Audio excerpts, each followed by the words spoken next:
오늘의 사연 시작합니다. 안녕하세요. 저는 40대 초반 여자예요. 얼마 전에 결혼한 지 4년 만에 이혼을 하게 되었어요. 아직도 그때 생각만 하면 치가 떨리고 그래요. 밤에 잠을 잘 때면 그때의 기억 때문이지 악몽을 꾸고 그러네요. 한동안 잠을 못 자서 힘들었어요. 불면증에 병원에 가서 약을 처방받아서 먹은 뒤로 좀 나아지기는 했지만요. 7년 전 남편을 처음 만났어요. 남편은 저보다 5살 연하였어요. 어느 날 친구를 길에서 우연히 만났어요. 정말 오랜만에 만나 반갑게 인사를 했죠. 친구는 사촌동생하고 같이 있더군요. 제가 거래처 가는 길이라 길게 이야기는 못하고 다음에 보자고 전화번호를 교환하고 헤어졌어요. 그날 저녁에 모르는 번호로 전화가 왔어요. 받아보니 우연히 만난 친구 옆에 있던 사촌 동생이라는 사람이었어요. 제 번호를 어떻게 알았냐고 물어보니 번호 교환할 때 옆에서 외웠다고 하더군요. 제가 마음에 든다며 좋다고 만나자고 하는 거예요. 저는 당시 남자친구가 없었지만 연하고 처음 봐서 싫다고 했죠. 그 뒤로도 전화가 수없이 오더라고요. 친구 때문에 심하게 거절할 수 없어서 한번 만나기로 했어요. 만나서 잘 달래서 포기하게 만들려고 했어요. 그런데 만나서 실제 이야기를 해보니 나이보다 어른스럽더라고요. 이야기도 잘 통하고 즐거웠어요. 다시 자세히 잘 보니 외모도 괜찮았어요. 하지만 연하는 한 번도 안 만나봤고 생각도 해보지 않아서인지 남자로는 안 느껴졌죠. 그래서 헤어질 때쯤 사귀자고 하길래 솔직히 이야기했어요. 네가 남자로는 안 느껴진다. 좋은 누나 동생으로 지내자고 했죠. 조금 실망한 표정이었지만 알겠다고 하더군요. 그 뒤로 우린 자주 만났어요. 영화도 보고 저녁도 먹고 술도 한 잔씩 하고 그러다 보니 어느새 저에게도 좋은 마음이 생기더군요. 만난 지 6개월쯤 되었을 때 우린 커플이 되었어요. 그리고 또 3년 정도 사귄 뒤 우린 결혼을 하였어요. 결혼할 때 양가에서 허락받기 쉽지 않았어요. 반대하는 이유는 같았죠. 여자인 제가 더 나이가 많다는 이유였어요. 하지만 우리는 결국 부모님을 설득하여서 허락을 받아냈죠. 남편은 시아버지가 하시던 일을 물려받았어요. 중소기업인데 작은 부품 만드는 회사였죠. 나름 내실이 탄탄한 회사였어요. 시부모님은 빨리 손주를 보고 싶어 하셨어요. 그래서 저보고 직장 그만 다니고 전업하라고 하시더군요. 하지만 저는 일을 그만둘 마음이 없었어요. 일이 적성에 맞고 어느 정도 인정받고 있었거든요. 그래서 일과 살림 둘 다 소홀하지 않게 잘하겠다고 했어요. 시부모님은 알겠다며 대신 아이 가지는 건 서둘러라고 하시더군요. 저도 남편도 아이를 빨리 가지길 원했어요. 그래서 저희는 열심히 노력했어요. 그 결과 결혼 1년 조금 넘었을 때 저는 임신을 하게 되었죠. 임신 중에 남편은 정말 헌신적이었어요. 임신 중에 남편이 잘못하면 평생 간다는데 남편은 그런 생각이 안 들도록 최선을 다해 주었어요. 그리고 10달 뒤에 저는 예쁜 딸아이를 낳았어요. 아이를 낳고 나서 저는 전업을 하게 되었어요. 저는 제 일이 제일 우선이라고 생각하는 사람이었는데 아이를 낳고 보니 아니더군요. 우리 부부에게 아이는 최우선이었어요. 아이를 보고 우리 부부는 참 행복해 했던 것 같아요. 저대가 태어나고 2년 뒤에 우린 둘째를 가졌죠. 제가 둘째를 가졌을 때 남편은 회사 일로 바빴어요. 저에게 회사 이야기는 잘 안 하니 자세하게는 모르는데 회사 사정이 좀 힘든 것 같더라고요. 남편은 일 때문에 거의 매일 늦게 들어왔고 하루가 멀다 하고 술을 마셨어요. 남편을 붙들고 이야기 좀 하자고 하면 피곤하다고 내일 이야기하자고 했죠. 둘째 임신 내내 그랬어요. 회사가 상황이 안 좋아서 남편이 힘들어서 그런 거라고 생각하며 참았어요. 둘째 낳기 2달 전쯤인가 였을 거예요. 오늘 또 남편이 늦게 들어올 것 같아 일찍 저녁 먹고 아이와 놀아주고 있었어요. 그런데 남편이 술도 안 먹고 맨정신으로 일찍 들어온 거예요. 한 손에는 딸아이 장난감과 또 다른 손에는 꽃다발을 들고 들어왔죠. 환하게 웃으면서 들어와서 딸아이를 번쩍 안아주더군요. 그러면서 저에게 꽃다발을 주며 회사 일 다 해결되었다고, 그동안 마음고생 많이 했지? 라고 하는데 저도 모르게 눈물이 나더라고요. 남편은 제 눈물을 닦아주며 미안했다고, 이제 다 해결되었으니 걱정하지 말라고, 좋은 날 왜 우냐고 했어요. 전에 제가 알던 다정한 남편 모습이었죠. 지금껏 마음고생했던 게 한순간에 눈이 녹듯 사라졌어요. 그날 저녁 우리는 많은 대화를 했어요. 그동안 남편에게 서운했던 거 다 이야기했습니다. 남편은 아무 말 없이 다 들어주었어요. 이제야 진짜 내 남편 같더군요. 그날은 정말 오랜만에 편하게 잠들었어요. 그날 이후로도 남편은 회사 일 때문에 늦게 퇴근하였어요. 하지만 술은 먹지 않았어요. 남편은 집에 들어올 때 항상 뭘 손에 들고 왔어요. 항상 가족을 위해 열심히 노력하고 충실한 남편이라고 생각했어요. 저는 둘째를 출산하게 되었어요. 우리 부부는 첫째가 딸이니 둘째는 아들이길 바랬어요.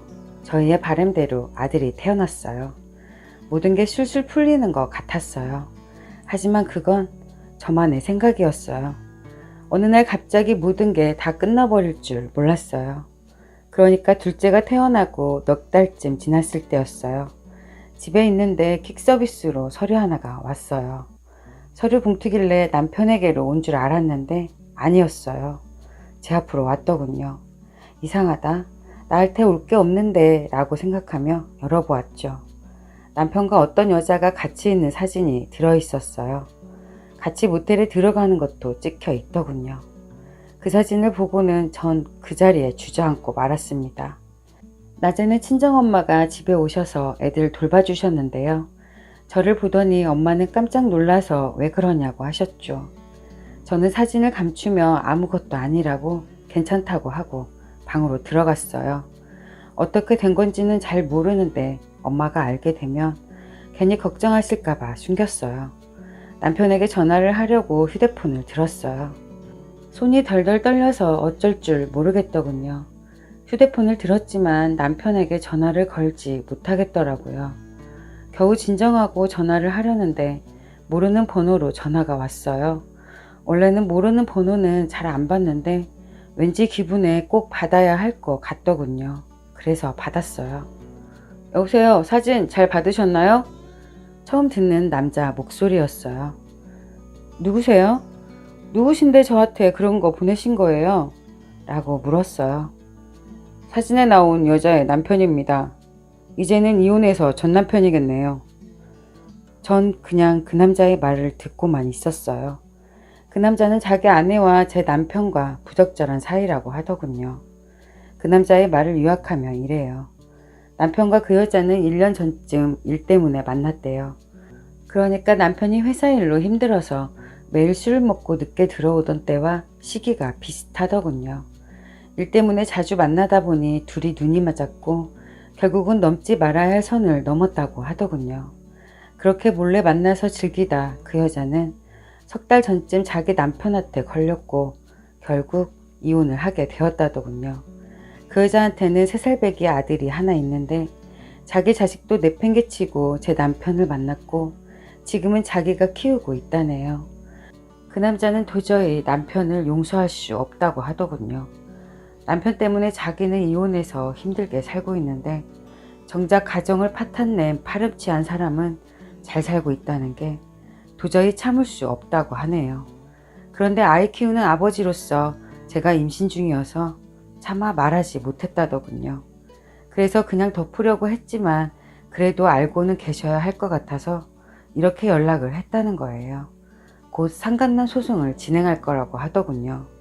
전화통화를 하는 내내 눈물이 흐르더군요. 전화를 끊고 나서 한참을 멍하니 있을 수밖에 없었어요. 내가 뭘 들은 거지? 정말일까? 정말이면 어떡하지? 머릿속이 엉망진창이었어요. 밖에서 엄마가 부르는 소리에 겨우 정신을 차렸죠. 저의 부은 눈을 본 엄마는 무슨 일 있냐고 말해보라고 했지만 저는 아무것도 아니라고 괜찮다고 할 수밖에 없었어요. 엄마는 분명히 무슨 일이 있는데 말을 안 한다며 걱정스러운 눈으로 쳐다보셨어요. 억지로 웃으며 겨우 안심시켜 드렸죠. 엄마는 집에 가시면서 무슨 일 있으면 바로 전화하라고 하시더군요. 애들을 재우고 나니 남편이 들어오더군요. 제 얼굴을 보더니 남편이 무슨 일이냐고 묻더군요. 하도 많이 울어서 눈이 엄청나게 부어 있었거든요. 저는 남편에게 낮에 받은 사진을 던져버렸어요. 남편은 바닥에 떨어진 사진을 보더니 당황했는지 말이 없더군요. 뭐 할 말 있으면 해봐 라고 했어요. 그래, 기왕 이렇게 당신이 다 알게 된 마당에 다 이야기할게. 나 여자 생겼어. 그 여자 사랑해. 우리 이혼해 라고 하더군요. 할 말이 그게 다야?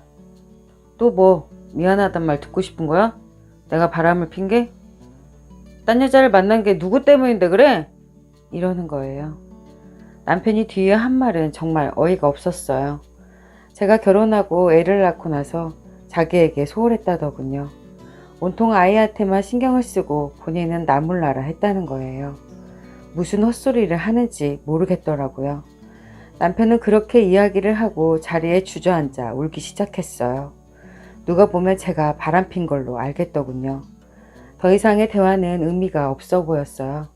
그래서 앞으로 어떻게 할 거냐고 물었어요. 제 뜻대로 한다더군요.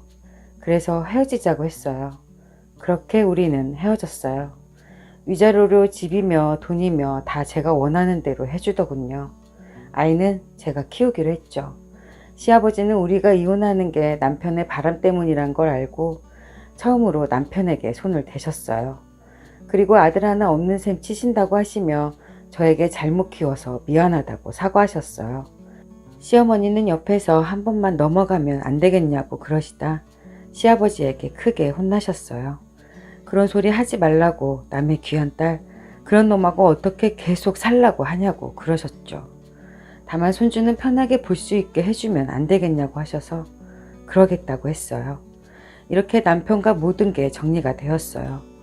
처음에는 남편과 결혼한 게 후회가 되고 남편을 만나기 전으로 시간을 되돌리고 싶었어요. 그리고 앞으로 어떻게 살아야 하나 싶었죠. 하지만 아기들을 보고 생각을 고쳤어요. 비록 이혼했지만 남편을 안 만났더라면 소중한 두 아이들을 만날 수 없었겠죠. 앞으로 아이들만 생각하며 살 거예요. 다음 주부터 선배 회사에 나가기로 했어요. 몇 년을 쉬어서 적응하기는 좀 힘들겠지만 열심히 해야죠. 우리 세 식구 행복하게 잘 살게요. 이야기 들어주셔서 감사드려요. 오늘 또 제 채널을 방문해 주셔서 감사합니다. 더 나은, 더 기막힌 사연으로 찾아뵙겠습니다. 구독 잊지 마시고 알림 설정 해두시면 다음 영상을 빠르게 보실 수 있습니다.